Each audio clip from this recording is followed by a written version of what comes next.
Bienvenue à un nouvel épisode d'Ensemble à la Cour, un podcast de l'organisme juridique Hoche Légal animé par moi, Camille Lavoie-Rancourt. Ensemble, on démystifie une conversation à la fois, la procédure d'un recours devant les tribunaux, le tout pour mieux vous aider à agir seul à la Cour. Dans cet épisode, on va passer étape par étape les recours au tribunal administratif du logement, aussi communément appelé le TAL. Se loger, c'est probablement l'une des facettes les plus importantes de notre vie. C'est pourquoi, lorsqu'une problématique juridique survient quant à notre logement, que l'on décide de s'adresser au TAL, il est important de bien comprendre comment s'y prendre en termes de procédure, surtout si l'on prévoit agir seul. Aujourd'hui, pour vulgariser toutes les étapes procédurales au TAL, on a le plaisir de recevoir Maître David Searle, avocat au Centre de justice de proximité de Grand Montréal et chargé de cours à l'UQAM et à l'Université McGill, qui est l'un des experts du propos du droit du logement au Québec. Ensemble, on va tenter de mettre en lumière les éléments déterminants de la progression d'un dossier au TAL. Mais avant d'entamer ma discussion avec Maître Searle, je tenais à vous partager des petites mises en garde en lien avec les propos qui seront échangés au micro. Premièrement, il est important de savoir que toutes les informations juridiques évoquées aujourd'hui ne constituent en aucun cas des conseils ou des avis juridiques. De plus, aucune opinion jurisprudentielle ne sera exprimée au courant de l'épisode et surtout, sachez que toutes les informations juridiques qui sont abordées reflètent le droit en vigueur au moment de l'enregistrement de cet épisode. Pour avoir accès aux liens menant aux diverses ressources qui seront mentionnées au courant de l'épisode ou pour en connaître plus sur les services offerts par Hoche Légal, on vous invite à consulter le site Internet de l'organisme, hochelégal.ca, en plus de vous abonner à la page Facebook et au compte Instagram de l'organisme @hochelégal. Bon épisode!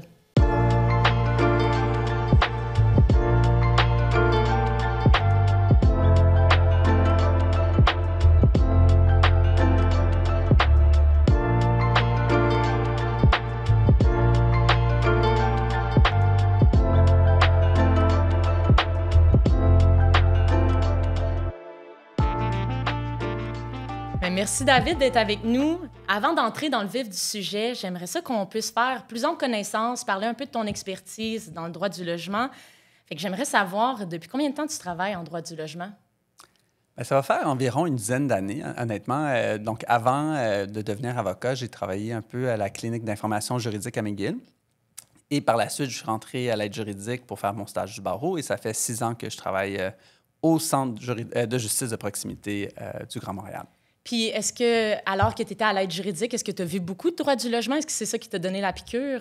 Oui, absolument. Bien, en fait, on faisait environ le tiers de mon stage en droit du logement et encore au centre, là, ça a continué. Mais en fait, le droit du logement nous choisit quand on travaille près du public parce que c'est un enjeu qui est à la base de tellement d'enjeux que vivent les gens au quotidien. Bien, ça parle un peu de la manière que tu conçois le droit du logement. C'est quelque chose qui est fondamental. Est-ce que tu pourrais plus nous en parler de c'est quoi pour toi le droit du logement?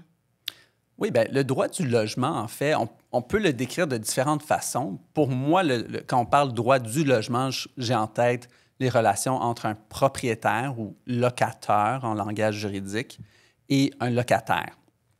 Et donc, ces deux personnes-là partagent des responsabilités et des obligations par rapport à des droits par rapport à un appartement qu'on appelle un logement. Donc, c'est ça, le droit du logement. Au final, c'est un lieu collectif qui unit deux personnes ou un lieu qui unit des personnes puis qui crée des obligations. Oui, puis qui fournit un toit Ouais. et une place qui fait bien, on espère, on est bien dans cet espace-là aussi. Fait qu'on est bien d'y vivre, mais des fois, il peut y avoir des conflits. Puis quand il y a des conflits, souvent, notre réflexe, c'est de se tourner vers les tribunaux. Donc, le reste de l'épisode, j'aimerais qu'on aborde en 3 étapes avant d'aller au tribunal, devant le tribunal et après, une fois qu'on a une décision. Donc, on passerait maintenant au moment d'aller au tribunal, donc les étapes qui nous mènent devant le tribunal administratif du logement ou le TAL de son petit nom.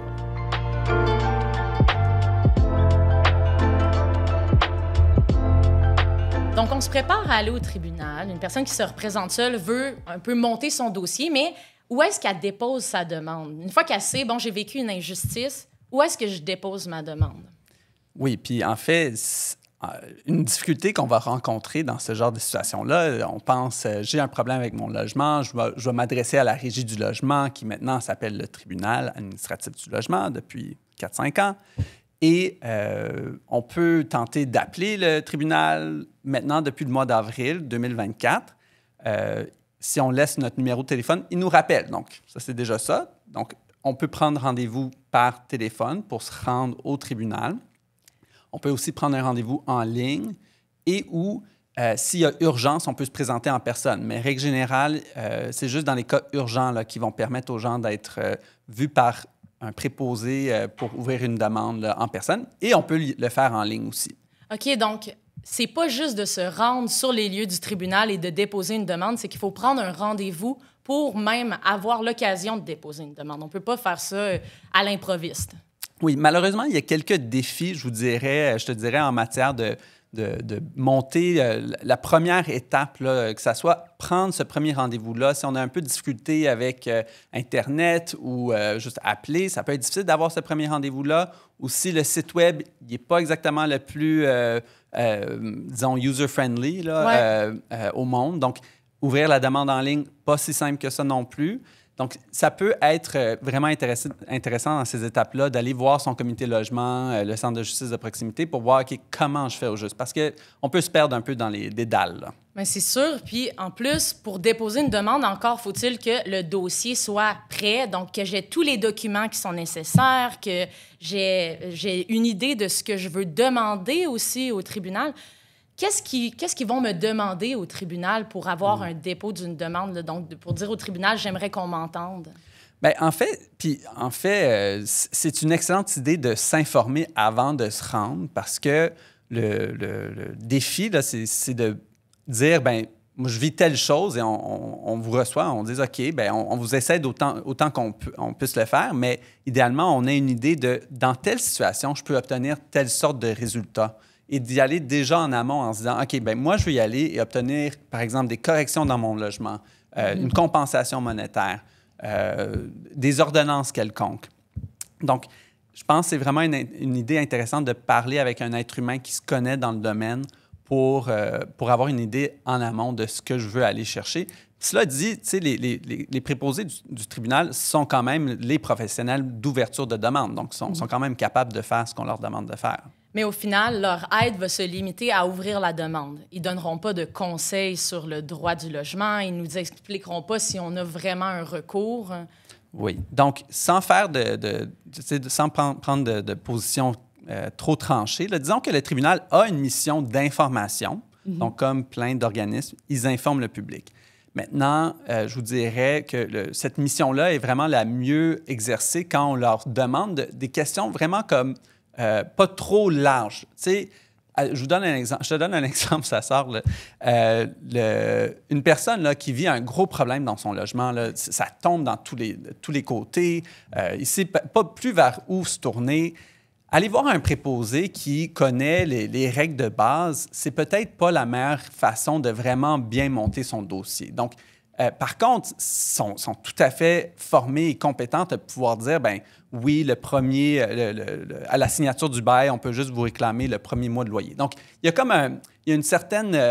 il faut faire preuve d'un peu d'esprit critique là, quand on se tourne vers le tribunal, sachant que ce n'est pas des avocats ou des avocates, là, ultimement. Donc, il reste pas moins que même si c'est un droit de proximité ou c'est de monsieur, madame, tout le monde, bien, il reste pas moins que ça peut être des enjeux vraiment complexes et qui méritent d'en parler avec quelqu'un qui a vraiment de l'expérience dans ce domaine-là.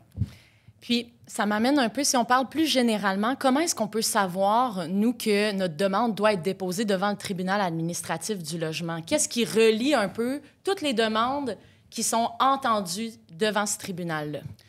À la base, on peut se donner comme règle que quand il y a un conflit entre des locataires et des propriétaires, on est devant le tribunal administratif du logement. Il y a des exceptions et honnêtement, ces exceptions-là sont parmi les enjeux juridiques les plus complexes. Ça peut être assez embêtant, là, des fois. Et parce que des fois, par exemple, si c'est un enjeu où on fait de la diffamation. Le propriétaire se moque de son locataire à fond la caisse, répand des mauvaises rumeurs à son égard. Bien, le locataire, il ne peut pas se tourner vers le tribunal administratif du logement. C'est juste la Cour du Québec ou la Cour supérieure qui peut entendre cette cause-là. C'est des exceptions. Règle générale, c'est le tribunal administratif du logement. Donc, si ça implique le louage ou le contrat qui lie un locataire, donc le propriétaire, et un locataire, la personne qui loue un logement, on peut assumer que ça serait devant le tribunal administratif du logement. Oui, puis j'irais une étape plus loin et je dirais que on le voyait un peu plus par le passé, mais il peut avoir une certaine résistance à penser, bien, on a beaucoup de gens de nos jours, malheureusement, qui doivent partager un logement avec des tiers parce qu'on n'est pas capable de payer le loyer, des colocs, sous-locataires. Et dès que même si c'est entre un locataire et un sous-locataire, un locataire et un colocataire, et vice-versa, ça aussi, c'est de la compétence du tribunal administratif du logement parce qu'on parle d'un espace pour lequel on a le droit de rester là en échange de l'argent. OK, parfait. Donc, s'il y a des chicanes, par exemple, sur le fait qu'un coloc ne paye pas le loyer, absolument compétence ce serait du tribunal administratif du logement. Parfait. Donc, la majorité des dossiers étant devant le tribunal administratif du logement, je propose que pour la suite, on parle vraiment de la procédure du tribunal administratif du logement. Donc, moi, j'aimerais qu'on parle juste un peu de la prescription parce que c'est nébuleux un peu, c'est difficile à comprendre, puis pas tout le monde sait que des fois, il y a un droit de recours, il y a une date limite ou comme une date de péremption à ce recours-là. Oui, donc, en tant que personne qui travaille dans un centre de justice de proximité, j'ai mes drapeaux rouges, mais je me dis, oh, prescription. Donc, quand on parle de prescription, on parle de la capacité d'ouvrir une demande dans un délai fixe et... donc, dans le fond, si par exemple, si je tombe dans l'escalier de mon logement, malheureusement, qui est mal entretenu, puis je crois que c'est la faute du propriétaire qui aurait dû payer pour un déneigeur, bien, mon recours pour le poursuivre, c'est 3 ans de cette chute-là. Et si j'attends 3 ans et 5 jours, bien, et je le poursuis, mon propriétaire... il trouvera ça bien drôle parce qu'il pourra soulever une objection qu'on appelle, dire ben moi, je ne peux pas me faire poursuivre parce que ça fait plus de 3 ans. Et malheureusement, pour ce locataire-là, ben, le recours sera rejeté tout simplement. Donc, ça, c'est la règle de base de 3 ans. On le voit souvent en matière de réclamation monétaire, mais on a beaucoup d'autres délais qui rentrent en jeu pour différents types de phénomènes qui peuvent avoir lieu dans un logement. C'est ça, c'est qu'au final, en fonction de l'injustice qu'on a l'impression d'avoir vécue, il peut y avoir un délai d'expiration qui est différent. Donc, c'est pas toujours 3 ans. Il faut vraiment s'informer sur, bon, moi, l'injustice que j'ai l'impression d'avoir vécue, c'est ça. Quelle est sa date d'expiration? Puis à partir de quand elle commence à courir? À partir de quand? À partir de quelle date on commence à la faire compter? Le plus court, en fait, le délai le plus court, c'est j'ai reçu un avis d'expulsion de mon logement suite à un jugement. J'ai 5 jours pour le contester. Un autre, j'ai un jugement que je ne suis pas d'accord. J'étais absente de ce procès-là. J'ai 10 jours pour demander que ça soit réouvert avec une excuse pour mon absence. Donc, ça peut être vraiment très court, tout comme ça peut aller jusqu'à 3 ans en matière juste générale. Puis, supposons qu'on se rend compte, bon, mon injustice, mon recours, il est prescrit. La date a été dépassée. Est-ce que ça veut dire qu'on doit tout abandonner, laisser tomber, ou est-ce que ça vous peut valoir la peine de continuer le processus en ayant à l'esprit que, hey, ça se peut qu'on me dise, ben non, tu n'as plus de recours? Bien, effectivement, je veux dire, il n'y a rien qui empêche d'entamer des poursuites quand même. Le tribunal, en fait, depuis février, le tribunal administratif du logement a le pouvoir, par contre, de soulever la prescription qu'elle n'avait pas avant. OK. Mais il ne reste pas moins qu'une personne qui admet vous devoir de l'argent ou reconnaît sa responsabilité, bien là, on peut faire recommencer ce délai-là, ce fameux délai en matière de réclamation monétaire. Donc, tu sais, le droit, c'est compliqué. Ouais. Puis dans le doute, il faut aller consulter comme en santé. Là. Quitte à se représenter seul, juste sur la question, si on a des questions sur la prescription, ça peut peut-être être intéressant d'aller poser des questions à un avocat ou une avocate. Oui. Puis là, supposons qu'on se rend compte, bon, finalement, bon scénario, le recours est encore valide, même qu'il me reste peut-être 2 ans encore. Quelle est la première étape? Normalement, on dit ou on suggère d'envoyer une lettre de mise en demeure, mais est-ce que c'est vraiment comme ça que ça se passe en droit du logement? Oui, bien, en fait, malheureusement, c'est du cas par cas, mais si on prend le cas typique, donc moi, je vois beaucoup de gens qui viennent me voir, soit dans 2 cas de figure, soit parce qu'on essaie de leur forcer de quitter leur logement. Et là, c'est plus souvent le propriétaire qui a les démarches à prendre. sauf exception. Mais sinon, pour les locataires, le deuxième cas de figure le plus commun, peut-être encore plus commun, c'est « je vis des problèmes dans mon logement ». Et dans ces cas-là, vu qu'on a, je veux dire, tout le monde qui est locataire le sait, là, on ne veut pas non plus avoir une relation terrible avec le proprio. Donc, la première chose à faire quand on a un problème, c'est autant que possible, de communiquer avec l'autre partie. Et ça peut être... Moi, j'encourage vraiment d'avoir des communications verbales, où on est capable de s'entendre, de se comprendre, quitte à faire un suivi écrit par après, dire merci beaucoup pour votre compréhension, merci de vos engagements. Mais effectivement, après un délai qui peut être plus ou moins court, là, c'est à nous d'envoyer une mise en demeure. Puis on peut expliquer c'est quoi, là, mais une lettre essentiellement, suivie d'autres démarches juridiques, que ce soit une plainte à la ville ou encore une ouverture d'une demande au tribunal. Donc, si je récapitule là, pour l'instant, ce qu'on s'est dit, c'est première étape, ce serait vraiment de regarder est-ce que mon recours est encore valide. Puis ensuite, une fois que je m'en suis rendu compte que mon recours est valide, d'aller discuter avec le propriétaire et peut-être d'envoyer une lettre de mise en demeure. Puis c'est quoi ça, une lettre de mise en demeure? Oui, donc une mise en demeure, c'est une lettre, comme le dit, comme vous venez de le dire, comme tu viens de le dire. Et dans le fond, c'est une lettre qui comprend... Moi, je le dis, ça se tient en une main. On a une description d'un problème. C'est quoi qu'on veut? Donc, je te réclame de faire ci, ça, de me donner telle chose. La phrase « Je vous mets donc en demeure de faire ci, ça, me donner telle chose dans un tel délai. » Donc, donner un délai raisonnable, 7, 10 jours, 24 heures dans des cas extrêmes. Et de clairement indiquer, peut-être j'ai mal monté mes doigts, là, mais clairement indiquer, oui, c'est un point, là, de clairement indiquer que à défaut de satisfaction à mes demandes, bien, je me réserve le droit de vous amener en cours. Et ça, dans le fond, on envoie ça par une façon qu'on a la preuve que ça a été reçu. Donc, courrier recommandé, c'est la norme. Je recommande aussi de le seconder avec un courriel, là, si on a cette façon de communiquer. D'avoir une de preuve doubler les que chances. c'est reçu. Exactement, doubler les chances de communication. Donc, pas le laisser dans la boîte aux lettres, par exemple, du propriétaire s'il habite en dessous, ou de la propriétaire qui est à côté. Oui, ça vaut les 12 d'envoi par courrier recommandé pour avoir la fameuse signature que la lettre est reçue. Parfait. Puis ce que j'écris dans cette lettre-là, au final, est-ce que ça pourrait être ça pourrait se retourner contre moi? Est-ce qu'il faut que je fasse attention à ce que j'écris dans cette lettre-là? Bien, quand on rédige une mise en demeure, ce qu'on suggère, là, c'est d'avoir en tête, bien, premièrement, les organismes communautaires sont là pour vous aider dans la rédaction de ces lettres-là. De un, il y a même des modèles qui se retrouvent en ligne. Mais à la base, on doit garder en tête qu'on a deux auditoires. On a la personne qui le reçoit, mais on a aussi éventuellement le tribunal si jamais on ne s'entend pas à l'amiable. Donc, de un, on ne veut pas sortir un char de bêtises dans notre mise en demeure. C'est pas professionnel. C'est pas un règlement de compte. Non. Et ça, c'est un autre balado. Ensuite, on cherche à rédiger quelque chose entre 1 et 2 pages. Donc, on y va droit au but.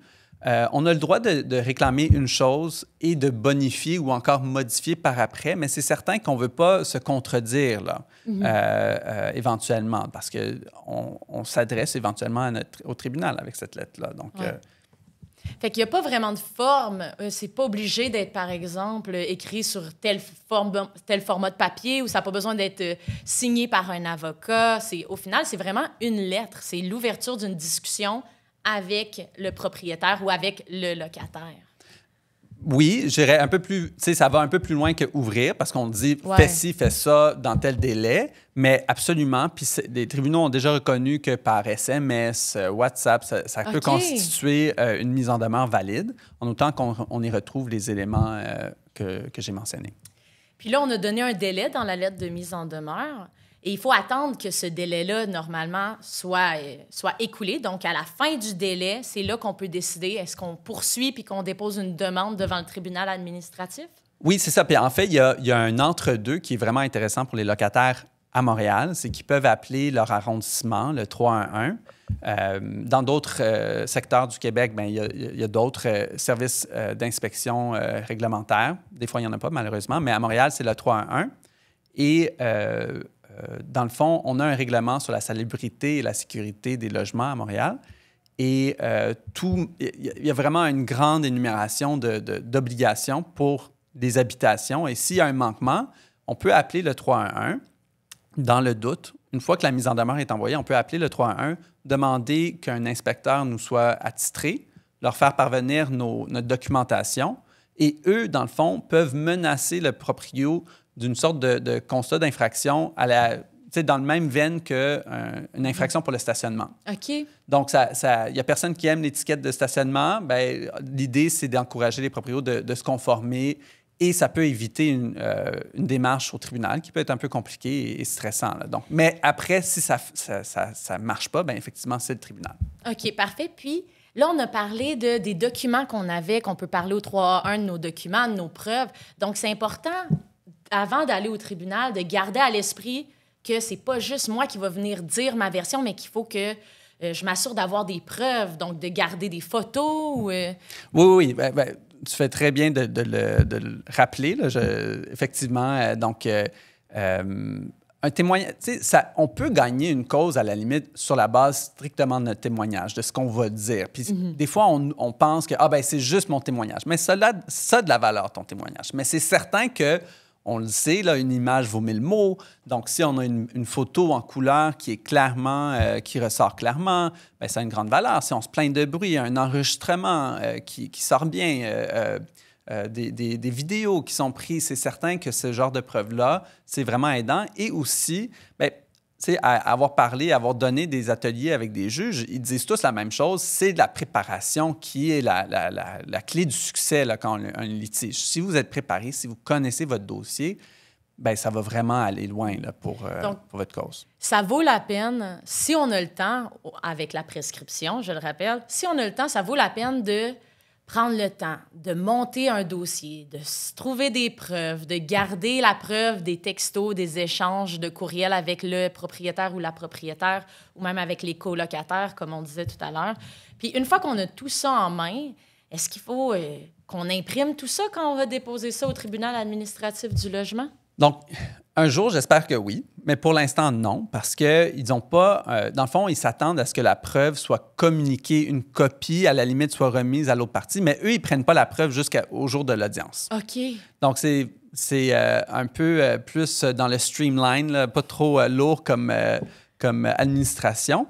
Dans le fond, c'est ça. On s'attend... quand arrive le temps d'ouvrir la demande, on ne s'attend pas à avoir vos preuves nécessairement. Mais c'est certain que vous voulez les avoir prêts parce qu'éventuellement, il va falloir les présenter au juge. Là. Donc, on les garde avec nous. Puis là, on a parlé de les montrer à l'autre personne aussi. Donc, on en envoie une copie à l'autre personne. Mais ça, c'est après le dépôt de la demande, c'est ça? Oui. Donc, en somme, puis c'est un peu complexe. Je vais le dire peut-être 2 fois si nécessaire. Là. Dans le fond, admettons, on ouvre notre demande, que ce soit en personne en ligne. On reçoit notre copie là, pour le demandeur, le numéro de dossier. On fait des photocopies. On remplit également ce qu'on appelle une liste des pièces. Donc ça, pièces, on réfère dans le fond aux preuves. Okay. Une liste de c'est quoi? Donc ça peut être le bail, ça peut être des courriels échangés, ça peut être la copie de la mise en demeure. Et dans le fond, donc on prend notre copie pour le défendeur, on complète notre liste des pièces. Donc, on prend ces 2 documents-là, on les envoie par une façon qu'on a la preuve que ça a été reçu. Donc, courrier recommandé, messagerie quelconque. Et avec ça, on prend ensuite... Ça doit se faire dans les 45 jours qu'on l'ait envoyé et que ça a été reçu. Et on dépose la preuve de cette réception-là au tribunal. Et ce dépôt peut se faire soit en ligne, soit en personne. OK. Et là, on a notre date d'audience qui s'en suivra. Parfait. Fait qu'on va peut-être reprendre ça une étape à la fois. C'est Donc, bon. quand on dit ouvrir un dossier, au final, c'est juste de signifier ou de dire au tribunal, j'ai une injustice, puis eux, ils vont créer un dossier pour nous. C'est ça, ouvrir un dossier. En personne, ils vont le faire avec nous. OK. Dans le fond, ils vont identifier avec nous c'est qui les parties, c'est quoi le bail, donc quelle période, c'est quoi le loyer, c'est quoi qu'on demande, des conclusions, donc condamner, ordonner, les motifs, pourquoi. Et donc ça, ils font ça avec nous. Ça ressemble un peu à ce qu'on avait mis dans la lettre de mise en demeure, d'une certaine manière. Oui. Les parties, c'est les personnes impliquées dans le conflit. Après ça, on explique un peu les preuves qu'on avait, qu'on a ramassées au fur et à mesure, où on explique plus ce qu'on veut du tribunal, ce qu'on demande. Et pourquoi. Et pourquoi. Oui. Puis ensuite, on explique aussi, bon, le bail. Donc, je peux donner un exemple, Ouais. juste pour aider à clarifier. Admettons, on utilise des fois cette... j'ai une sonnette qui est brisée, les coquerelles dans la cuisine, la fenêtre est défoncée. Donc, je suis rendu un peu à ras-le-bol parce que souvent, on n'y va pas avec le premier problème et j'ai de l'accumulation. Donc là, la ville a passé, les travaux sont toujours pas faits. Donc, je vais pour ouvrir ma demande. Dans mes conclusions, on va retrouver, par exemple, ordonner au locataire d'effectuer les réparations nécessaires à la sonnette, procéder à l'extermination des coquerelles, réparer la fenêtre dans la règle de l'art, ordonner la diminution, condamner le locataire de payer une diminution de loyer à partir de la mise en demeure, condamner le locataire à payer des dommages moraux, c'est-à-dire de l'argent pour le stress et inconvénient subi de X $. Et les motifs, c'est je suis locataire depuis 15 ans. J'ai commencé à constater tel problème à partir de telle date. Une mise en demeure a été envoyée, ça n'a toujours pas été corrigé et ça m'a causé beaucoup de détresse. C'est très succinct. C'est pas un roman. Puis c'est à cette étape-là, au final, que les personnes dont on parlait tout à l'heure, les personnes qui travaillent pour le tribunal, peuvent devenir vraiment utiles puis des alliés dans la préparation de cette demande-là, de ce dépôt de cette demande-là. Exact. OK, parce que là, on sait ce qu'on veut. Exact. Fait qu'eux, ils peuvent nous aider à remplir puis à faire le dépôt de la demande. C'est les maîtres de la rédaction, c'est clair. Puis là, supposons que c'est pas nous, la personne qui dépose la demande. Nous, on a une demande contre nous. On est visé par une demande. Oui. Comment est-ce qu'on va le savoir, ça? OK. Donc, quand il y a une demande contre nous, dans le fond, comme là, on vient de décrire comment rédiger une demande, mais justement, la prochaine étape, c'est que le demandeur doit envoyer une copie au défendeur. Bien, si on est en défense, admettons, locataire qui se fait poursuivre, le plus commun, c'est pour non-paiement de loyer, bien, le propriétaire doit envoyer à notre adresse, indiquée au bail, une copie de sa demande. OK. Par après, on va également recevoir une convocation à une date de procès par le tribunal administratif du logement.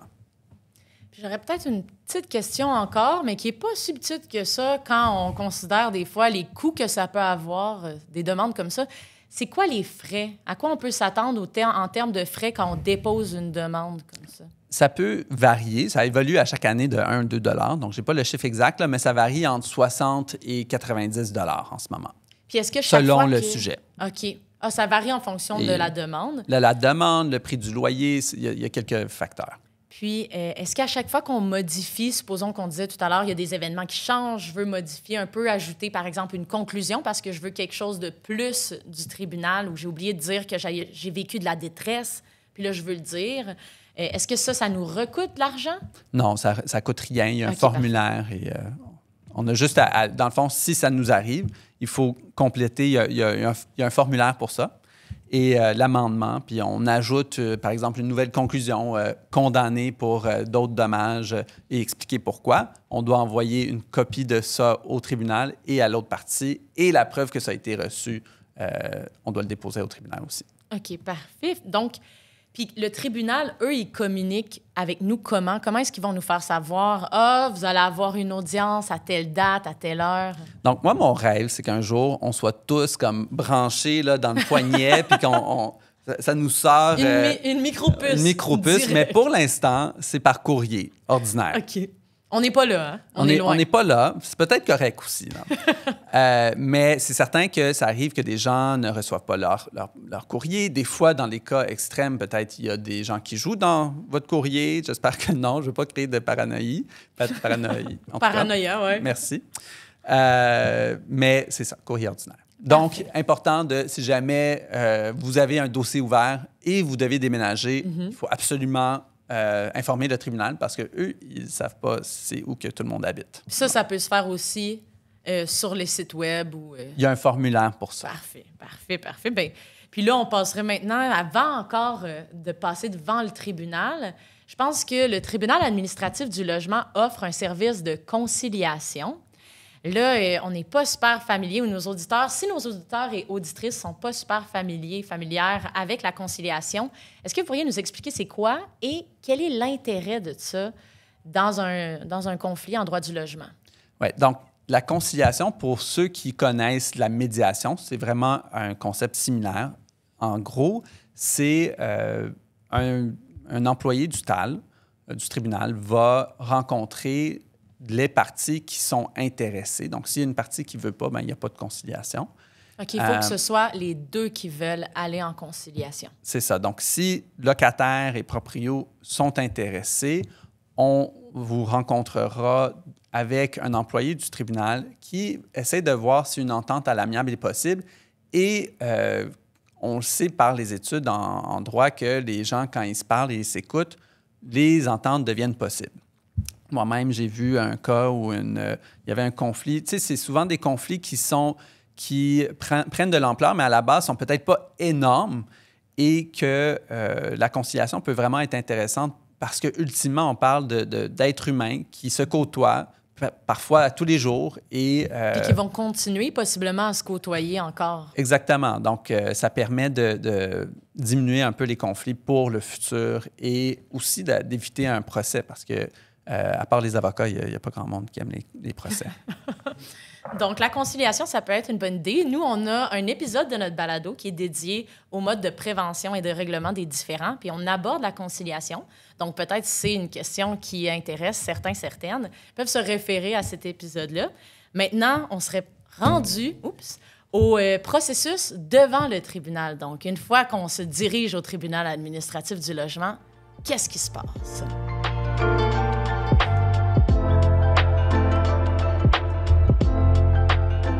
Donc, après avoir soumis une demande au tribunal, on va recevoir par courrier, donc par la poste, un avis d'audition qui donne la date et l'heure du procès. Mais ça, c'est la question qui tue, là. Combien de temps ça prend avant qu'on reçoive cet avis d'audition? Bon, donc derrière la question, c'est vraiment de savoir combien de temps que ça prend pour avoir une date devant le tribunal, si j'ai bien compris. Oui, c'est ça. C'est combien de temps avant que je sois entendu, que le tribunal me donne l'occasion de dire qu'est-ce que je veux, puis que je puisse faire mon argumentaire. Dans le fond, le tribunal a été vraiment... Tu sais, il faut donner des fleurs là, quand c'est mérité, là, puis il a vraiment été bon dans les dernières années à travailler ces délais. Et il y a des délais variables. Donc, ça peut, par exemple, quand on vit des problèmes dans notre logement, on peut être entendu, si c'est urgent, on peut être entendu dans l'espace de 1 à 2 semaines. Si c'est juste... quelque chose qui a juste besoin d'être corrigé. Là, ça peut être 6 à 8 semaines de délai. Même chose pour un non-paiement de loyer. On peut s'attendre à ce qu'il y ait un procès dans 6 à 8 semaines. Donc, par contre, si j'ai fait une chute puis je réclame de l'argent, puis juste de l'argent, ou dans un autre contexte, juste de l'argent, ça peut être 1 an et demi, 2 ans. OK. Donc, ça varie. Mais comment est-ce qu'on décide qu'est-ce qui est urgent? C'est-tu moi qui dois dire « Ah, c'est vraiment urgent, je sais que c'est urgent en ce moment, ce que je vis, j'ai besoin qu'on m'entende rapidement? » Donc, bonne question.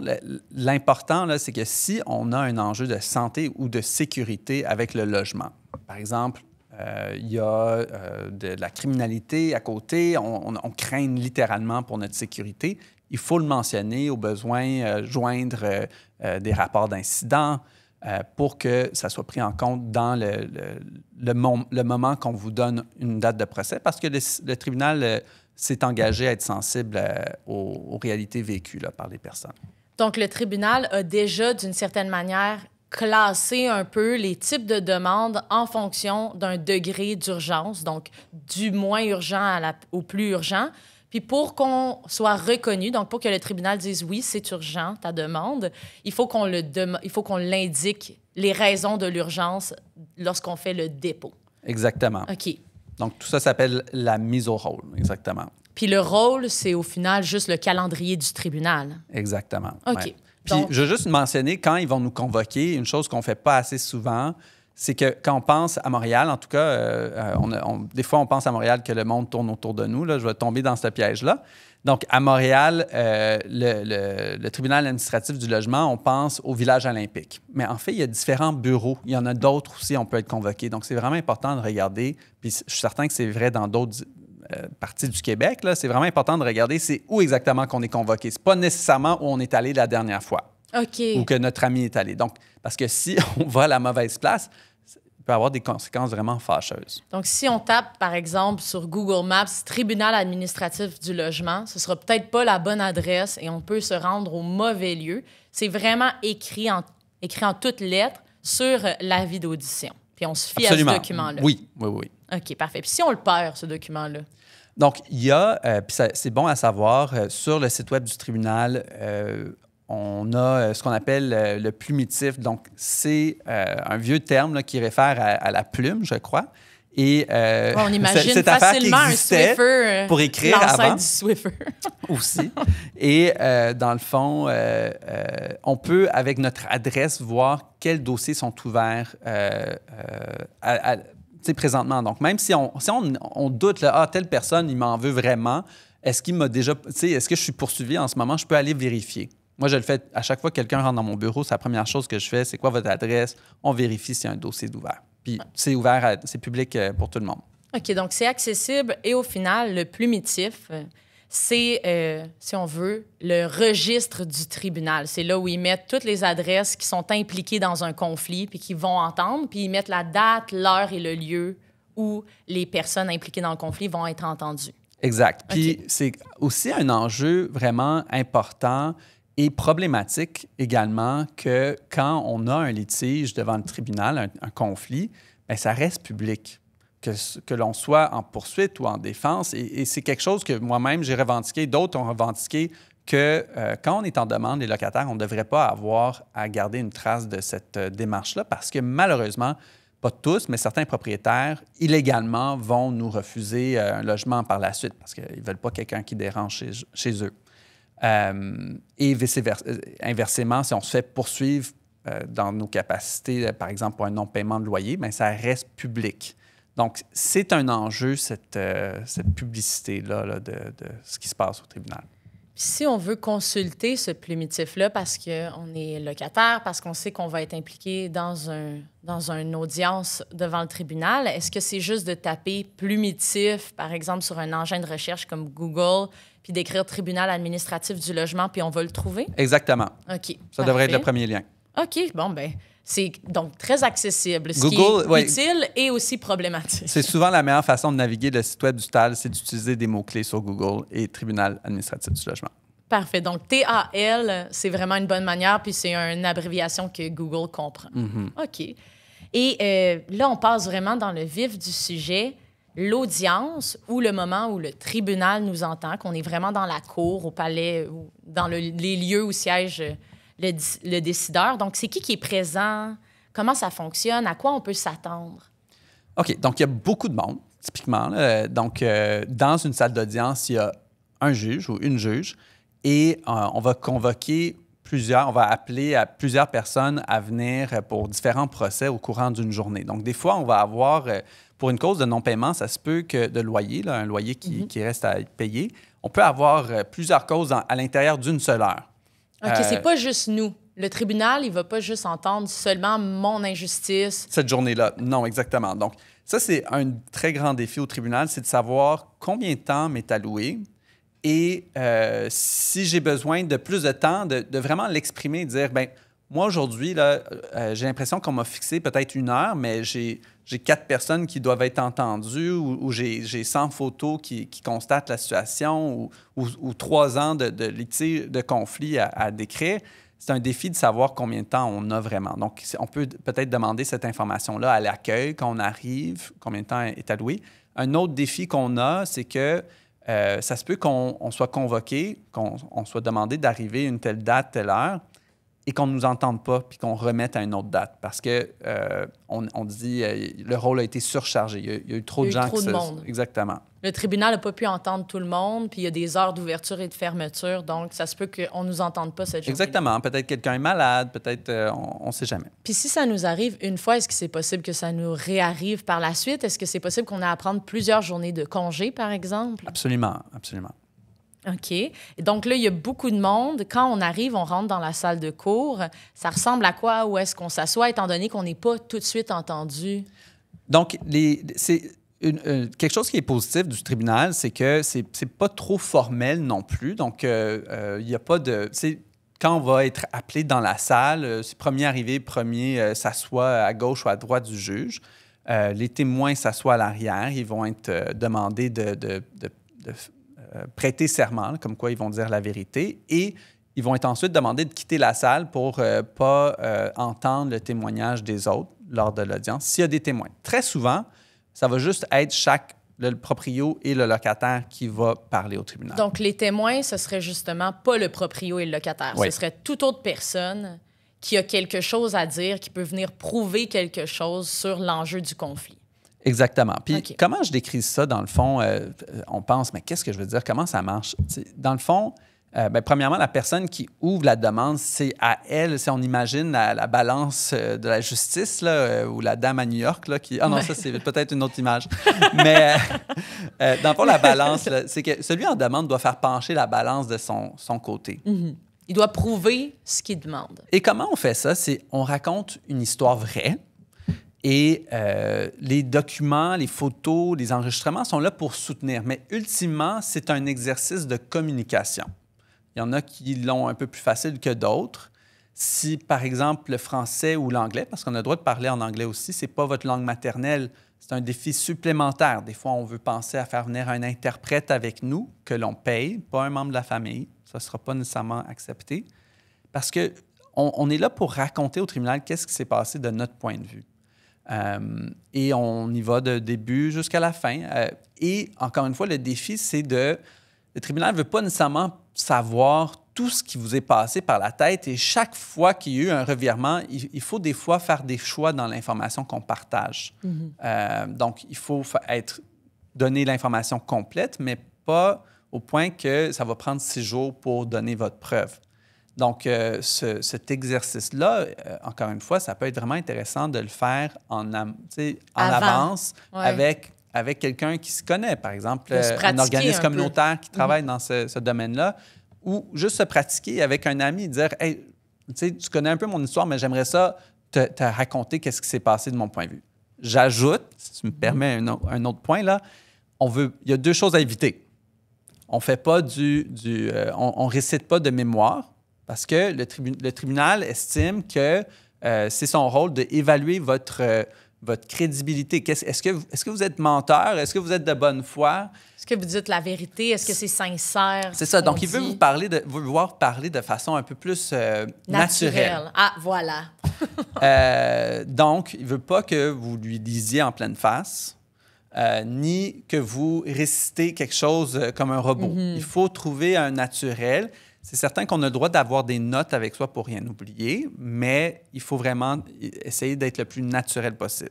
Puis ce jour-là, parce que là, on avait tout gardé notre preuve avec nous dans un classeur, par exemple, chez nous à la maison, bien en sécurité. Mais ce jour-là, il faut l'emmener au tribunal. Puis est-ce qu'on la dépose avant? Est-ce qu'on la met à un endroit où on l'a avec nous jusqu'au moment où on est devant le juge ou la juge? Puis on lui montre. Comment on fait ça? Oui. Donc, on a déjà envoyé une copie de la liste des preuves, qu'on appelle la liste des pièces, à l'autre partie. Peut-être elle a demandé une copie à l'avance. Peut-être que non. Dans tous les cas, il faut arriver avec 3 copies, ou une copie pour la juge, une copie pour l'autre partie, ou si on a plus qu'une copie pour chacune, et une copie pour soi-même pour pouvoir être en mesure, dans le fond, on ne fait pas juste dire « Tiens, monsieur le juge, voici la mise en demeure, puis je passe au suivant. » Non. Voici, monsieur le juge, j'apporte à votre attention la mise en demeure. Vous pouvez constater où j'ai surligné en jaune que j'ai bien indiqué tel problème à telle date. Okay. Donc, on fait parler nos documents, nos preuves. Et justement, on doit être en mesure de fournir une copie à tout le monde pour que tout le monde puisse suivre. Et si besoin est là, ben dire attends, ça ne marche pas ce document-là, c'est clairement forgé ma signature, par exemple. OK. Et donc, si je reprends, si je suis en conflit, par exemple, avec mon propriétaire, j'imprime une copie pour moi, une copie pour mon propriétaire et une copie pour le ou la juge. Et lorsque j'arrive, lorsque le tribunal me dit, OK, on va entendre le dossier numéro, c'est mon numéro, je me lève, j'avance, puis là, je vais donner, quand je vais parler du document, je vais prendre le document, en donner une copie à mon propriétaire, en donner une copie au juge et ensuite dire, bon, bien, ce que vous avez, ce que vous regardez, c'est une lettre de mise en demeure, par exemple. C'est ça. J'aimerais vous montrer que le texte surligné, c'est moi où je demande telle chose. Exactement. C'est comme ça qu'on fait parler la preuve. Exactement. Si j'ai 12 photos de coquerelles et de fenêtres cassées et peut-être un enregistrement pour la sonnette qui ne fonctionne pas, là, ben, je vais avoir énuméré mes 12 photos imprimées en couleur. Puis imprimées 3 fois. 3 fois. Donc, ça coûte un peu d'argent quand même. Et de pouvoir dire, ben, vous voyez, ces photos-là, je les ai prises à tel moment avec ma caméra quelconque. Et vous pouvez voir ici la montagne de coquerelles qui mange ma rôtie du matin. Là. Puis là, on a parlé de vidéos. Ça m'amènerait à la question de comment est-ce qu'on fait, parce qu'on ne peut pas vraiment imprimer des vidéos. Comment est-ce qu'on apporte 3 copies de vidéos? Bon, donc, dans le fond, ce que le tribunal s'attend de nous, c'est qu'on amène notre propre équipement pour jouer des vidéos. Puis si on n'est pas en mesure de le faire, de leur en faire part pour qu'ils trouvent une façon de nous accommoder. Et d'amener une clé USB qui contient la vidéo pour le laisser avec le juge après l'audience. OK, donc on amène une clé USB pour le juge, mais on n'a pas besoin d'emmener une clé USB pour l'autre personne? Peut-être. Ça, je me rappelle. Ce serait idéalement, on le ferait. Idéalement, on le ferait, mais l'important, c'est de pouvoir leur laisser de voir la vidéo le jour de l'audience. Donc, c'est moins nécessaire. Parfait. Donc là, on a entendu la preuve. Puis j'ajouterais juste, il y a une question qui revient tout le temps. Oui, vous avez le droit d'enregistrer une conversation à laquelle vous faites partie. C'est sûr que si vous êtes toujours en train de sortir le téléphone puis dire « Ah ouais, je te filme, là, je te filme », c'est sûr que ça pourrait tourner contre vous éventuellement, mais quand il y a une discussion importante qui a lieu et vous faites pas confiance, vous faisiez pas confiance à l'autre partie, bien, l'autre personne, vous pourriez discrètement enregistrer la discussion et ça peut être rejoué par après, c'est légal. Ce qui n'est pas légal, c'est d'enregistrer quelque chose où vous n'êtes pas, on ne sait pas que vous êtes là. Par exemple, vous laissez un téléphone sur la table, vous partez, vous laissez couler l'enregistrement. Puis, il faut qu'on soit une des personnes qui discutent pour pouvoir enregistrer secrètement une conversation. Exactement. OK, parfait. Puis ça aussi, ça pourrait être quelque chose qui pourrait être mis en preuve devant le tribunal en apportant, par exemple, l'enregistrement sur une clé USB, puis en le faisant écouter évidemment, en ayant appelé le tribunal avant pour savoir c'est quoi vos installations. Est-ce que vous avez ça, une prise pour un iPhone, par exemple, oui. ou un autre téléphone, Android, etc. Mm-hmm. Bon, bien, parfait. Donc, on a entendu la preuve. Puis là, ensuite, supposons que nous, on était la personne qui demande. Ça va être notre tour seulement. Puis ensuite, l'autre personne va être entendue. Mais supposons que la personne a dit des choses que je ne suis pas d'accord, que c'est pas vrai. Est-ce que j'ai le droit de dire objection un peu théâtralement, comme dans les films? Donc, dans le fond, si on revient à la balance, chacun a sa chance pour mettre sa version des faits dans la balance. Et les objections sont là, elles sont pertinentes pour dire, par exemple, 2 choses. Soit...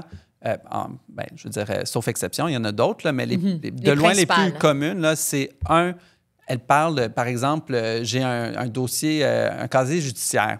J'ai déjà fait un crime, puis ça n'a pas rapport avec notre dossier de logement, mais on est en train de dire, monsieur a déjà conduit au volant en état d'ébriété, je pourrais faire une objection. Objection, c'est pas pertinent, monsieur le juge. OK? Donc ça, c'est une objection sur la pertinence. Ou encore, l'autre, c'est pour le oui-dire. Donc, c'est important de le dire aussi. Là, c'est quoi le oui-dire? Je ne peux pas rapporter ce que quelqu'un m'a dit. Moi, je peux seulement rapporter ce à quoi j'ai vu ou entendu moi-même. Donc, ça ne peut pas être l'homme qui a vu l'ours qui vient nous parler de l'ours. Exactement. C'est parfait. OK. Parfait. Puis donc, c'est ça les que objections. Donc, ouais. pour revenir à votre question, on ne cherche pas à contredire l'autre personne. C'est au juge. On est là pas pour avoir une chicane là, devant un juge. On est là pour chacun présenter sa version. Si par après, si on n'est pas d'accord, on reste calme, on reste silencieux. Si on pense qu'il y a quelque chose à rajouter, on pourrait demander au tribunal l'opportunité de rajouter une fois que l'autre personne a parlé. Et ce sera au tribunal de juger là, si c'est pertinent de vous donner la parole ou pas. Donc, c'est chacun son tour. Puis le seul moment où on peut intervenir, donc dire quelque chose pendant le tour de l'autre, c'est vraiment si on pense qu'il y a quelque chose qui contrevient aux règles du tribunal sur la preuve. Donc, qu'est-ce qu'on a le droit de prouver, qu'est-ce qu'on a le droit de dire. Mais c'est pas une question de « Ah, c'est pas comme ça que ça s'est passé, monsieur ou madame la juge, je suis pas d'accord. » Ça, on reste silencieux, on a eu notre tour. Oui, puis, tu sais, je pense que c'est un bon moment de le dire aussi, là, que les problèmes avec un logement, là, c'est parmi les choses les plus difficiles à vivre. Il y en a plein de choses difficiles à vivre, là, mais ça en fait partie parce que on est toujours dans notre problème. Tu sais, on regarde toujours les maudites coquerelles manger notre rôti. Donc là, quand on arrive devant le tribunal, c'est sûr qu'on est très émotif, très stressé. Et on n'est pas les premiers non plus. Donc, le tribunal aussi, il y a une capacité d'écoper les émotions de tout le monde. Donc, c'est certain que c'est apprécié quand les locataires ou les propriétaires sont capables de se contrôler et de pouvoir faire la part des choses. Donc, et vice-versa, ça peut être dérangeant pour le tribunal, là, une personne qui laisse l'émotion contrôler toutes ses interventions. Est-ce que ça pourrait être une bonne idée, supposons on a une date et une heure, d'arriver plus tôt en fonction des heures d'ouverture du tribunal pour essayer de voir à quoi ça ressemble? Est-ce que ça se ressemble quand même, la procédure, donc les tours de parole et tout ça, la manière que le tribunal fonctionne d'un dossier à l'autre? Oui, absolument. Donc, excellente idée de venir à l'avance, observer. Encore mieux, des mois à l'avance pour pouvoir savoir, ah oui, ben, je vais modifier mon dossier de telle façon. Et à savoir également qu'on peut être accompagné. Là, on peut faire la demande au tribunal d'avoir quelqu'un assis à côté de nous juste pour avoir une personne, une alliée à côté de nous pour ne pas se sentir complètement dépourvu face à un juge, puis à notre proprio qu'on déteste, par exemple. Ben, c'est bien d'avoir un allié à côté de soi.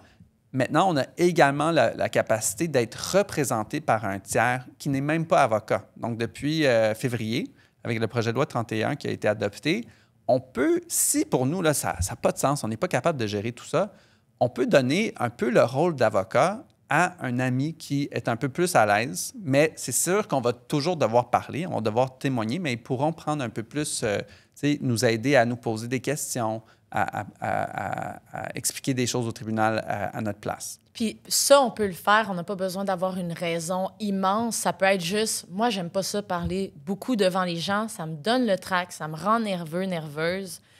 Dans ce cas-là... Donc, il n'y a plus de raison requise. N'importe qui, en autant que, dans le fond, tout le monde, sauf exception, peut le faire sans nécessité de le justifier. Il suffit d'avoir un écrit là, qui confirme que cette personne-là me représente. Là. Mais il ne reste pas moins que la règle du oui-dire, l'ours de l'ours de l'ami, l'ami, l'ami. L'ours de l'ours qui a vu l'homme. Exactement. Ça va mal. Mais à ce moment-là, cette personne-là, elle n'a quand même pas la capacité de dire ce qu'elle vous a entendu raconter là, dans ce dossier-là. Donc, vous allez quand même devoir parler. Oui. Donc, si je reprends rapidement, on a reçu un avis d'audition. On a un jour, une date et une heure. Un jour, une date, c'est un peu la même chose. Donc, une date et une heure, tout simplement, et un lieu. On s'y rend.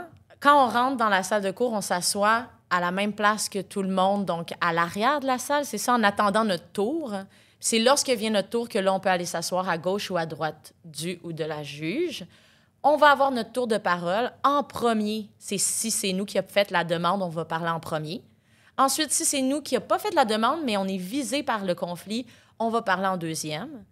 Après tout ça, est-ce qu'il y a un moment, une fois que les deux personnes ont parlé, qu'est-ce qui se passe? Est-ce que le tribunal dit quelque chose? Est-ce qu'il rend une décision tout de suite? Donc, quand il y a quand c'est une cause un peu plus formelle, ce qui est moins le cas au tribunal administratif du logement, là, on va demander des arguments. présentez-moi les locataires, propriétaires, pourquoi je devrais rendre un jugement en votre faveur. Présentez-moi des jugements de la loi, pourquoi vous avez raison. Ce n'est pas vraiment l'attente du tribunal, sauf exception, souvent. Mais si la personne s'est préparée de cette façon-là, elle peut être tout à fait libre de se lever et dire Monsieur, Madame la juge, je voudrais apporter à votre attention tel jugement que j'ai pu trouver par ma propre recherche juridique. Des jugements qui, par exemple, ressemblent au même à la situation que je vis, puis qui pourraient être intéressants dans la décision du juge. Exactement. Mais, tu sais, gardez en tête, la plus grosse tâche de n'importe qui se représente au tribunal, c'est pas tant de trouver des jugements qui les favorisent, mais plutôt de se préparer pour bien raconter son histoire de façon claire, avec les documents clairement en soutien, être capable de bien référer le juge. Parce que, sauf exception, puis il y en a, là, mais le droit est quand même assez clair dans le domaine. Donc, c'est certain que ça peut être intéressant d'avoir un avocat, mais la plus grosse tâche d'une personne qui se représente seule, c'est bien de préparer son dossier. Puis j'ajouterais juste sur le point tout à l'heure, là, arriver à l'avance. Parce que un retard, puis on pourra vous faire perdre votre cause juste parce que vous aviez manqué de l'autobus. Là, donc, la ponctualité, même d'arriver, là, on peut se donner un 30 minutes, 1 heure à l'avance, ce serait pertinent. Donc, oui. C'est une journée importante quand même, donc on veut être là à l'heure. Et là, on a parlé peut-être que l'autre personne, elle est représentée par avocat. Est-ce que c'est possible, étant donné que nous, on se représente seul, qu'on fasse face à un avocat ou une avocate? Oui. Donc, il y a un peu de confusion en la matière là, au tribunal administratif du logement. Dans le fond, les avocats on pourra dire, là, sauf exception, les avocats sont permis au tribunal. On ne les permet pas quand le seul enjeu, c'est de l'argent, puis c'est moins de 15 000 $. Donc, c'est quand même plutôt rare que les avocats sont exclus, mais ça arrive. Donc, c'est quelque chose à garder en tête. Mais, règle générale, ils ont le droit d'être là. Puis là, donc, à la fin de tout ça, tout le monde s'est fait entendre. Est-ce que le tribunal, comment il décide, comment il rend sa décision? Comment on va savoir comment le juge ou la juge a tranché?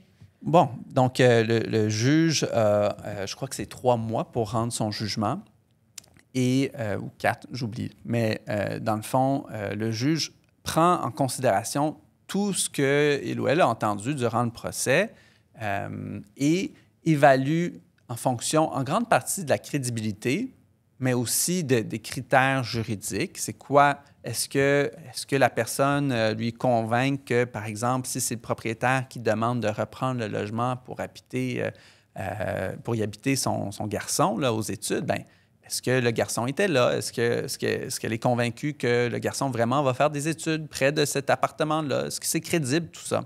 Donc, souvent, on se demande, mais comment est-ce qu'il va trancher, justement? Puis,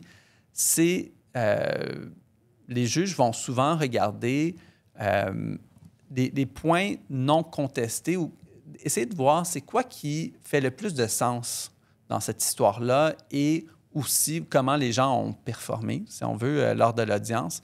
Et en fonction de tous ces facteurs-là, va prendre une décision. Donc, c'est vraiment une tâche difficile et qu'on réserve à des gens qui ont la formation pour le faire.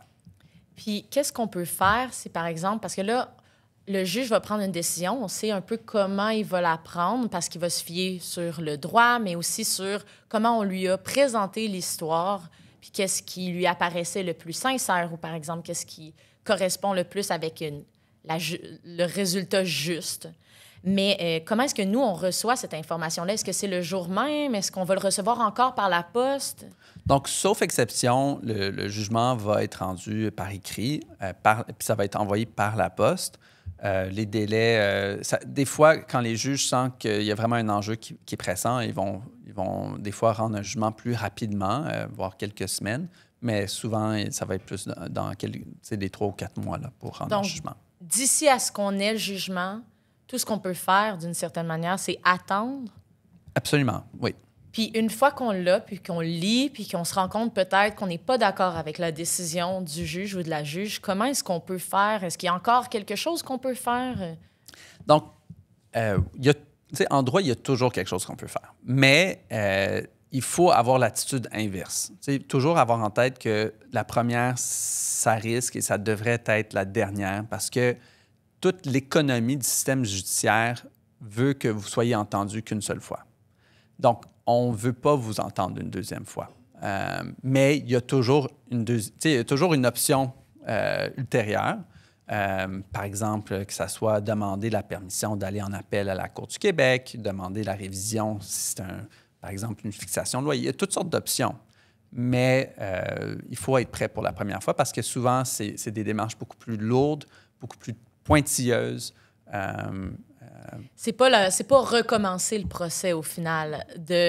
On peut pas recommencer le procès une fois qu'on a eu une décision. Donc, la première fois, c'est vraiment important parce que par la suite, si je comprends bien, ça va être quelque chose de différent. Ça va être, par exemple, on va vous entendre sur des points de droit plus précisément. Absolument. Pourquoi est-ce qu'on devrait intervenir? Parce que le réflexe premier, c'est de ne pas intervenir. C'est de dire le juge ou la juge a bien fait son travail. Exactement. Puis on fait confiance un peu à comment elle a entendu. Puis on ne pourra pas se faire réentendre nécessairement de la même manière. Puis pour l'illustrer, là, on entend souvent je m'en irai jusqu'à la Cour suprême si j'ai besoin. Mais la Cour suprême, là, ça rend environ 100 jugements par année. Donc, il y a clairement plus que 100 Canadiens par année qui disent « je m'en vais jusqu'à la Cour suprême ». Mais c'est parce que c'est pas évident de se rendre jusqu'à la Cour suprême. Il y a beaucoup de blocs en chemin là, qui peuvent mettre fin à cet exercice. Donc, si on s'est préparé parce qu'on se représente seul, ça peut être peut-être intéressant à ce moment-ci, après avoir lu la décision, d'aller peut-être voir un avocat ou une avocate pour voir s'il y a possibilité d'aller en appel ou de demander une révision de cette décision-là parce que c'est pas du tout les mêmes critères qui s'appliquent, c'est ça? Oui, puis idéalement, allez-y avant la première cause, oui. Parce que la deuxième, quand vous allez le voir après le jugement, souvent l'avocat va dire « ouais ». Parce que c'est ça, souvent on s'imagine que engager un avocat, c'est un contrat pour tout le long de la procédure, puis on se dit, c'est beaucoup trop cher, moi, je peux pas me permettre ça. Mais est-ce que c'est possible, des fois, d'aller voir un avocat juste pour une petite question de « Ah, je sais pas exactement, je suis pas certain, je suis pas certaine ». Bien, c'est un peu ma job. Où je travaille au Centre de justice de proximité. Les gens peuvent venir nous rencontrer sans rendez-vous du lundi au jeudi gratuitement pour répondre à des questions. On ne fait pas la promotion parce qu'on sait qu'on serait débordé, malheureusement. Mais maintenant, vous qui écoutez, bien, vous le savez. Donc, vous êtes dans le secret. Vous êtes dans le secret. Oui, donc c'est possible. Aussi, il y a des avocats qui sont prêts à répondre, à donner ce qu'on appelle un avis juridique, dire, bien, dans telle situation, je pense, pour telle raison, vous avez telle chance que telle chose arrive. Donc, on a fait un bon bout de chemin. Avant de se quitter, David, j'aimerais te demander qu'est-ce qu'on devrait retenir absolument du droit du logement? Bien, s'il y a dans le fond, dans mes cours de droit du logement, j'aime dire dans une phrase, le droit du logement, ça se résume à c'est le droit de rester en échange d'un loyer, ou pay to stay en anglais. Donc, quand on est confronté en tant que locataire à un proprio qui veut qu'on parte, notre premier réflexe devrait toujours être comme sonnette d'alarme, parce que le droit du logement au Québec est fondé sur cette idée de le droit de rester. Donc, trop souvent, des personnes moins honnêtes, il y a plein de propriétaires super corrects, mais il y en a d'autres qui ne sont vraiment pas. Et ils vont utiliser toutes les stratégies pour faire en sorte qu'une personne donne son propre accord pour partir, que ça soit tout ce qui est mettre une pression indue. Tu as besoin de prendre une décision aujourd'hui, tu n'as pas de choix. Donc, il faut vraiment garder à l'esprit, vous avez le droit de rester dans votre logement, sauf exception. Il y en a des exceptions, mais informez-vous parce que, on le sait, en ce moment, ce n'est pas facile de trouver un logement. Donc, il ne faut pas renoncer à ce droit-là sans s'informer à l'avance. Donc, on peut rester dans les lieux parce qu'on a payé pour y être. Exactement. Bien, merci vraiment beaucoup, David. J'espère que les gens qui nous écoutent en ce moment et qui sont dans une de ces étapes-là, que ce soit au début d'un conflit ou au stade de la décision du tribunal, sont un peu plus outillés, se sentent un peu moins seuls. C'est maintenant la fin de cet épisode. On était ensemble à la cour. Et pour plus d'informations, on vous invite à aller nous consulter sur le site web d'Oche Légal. Je suis Camille Lavoie-Rancourt et je vous souhaite une bonne journée.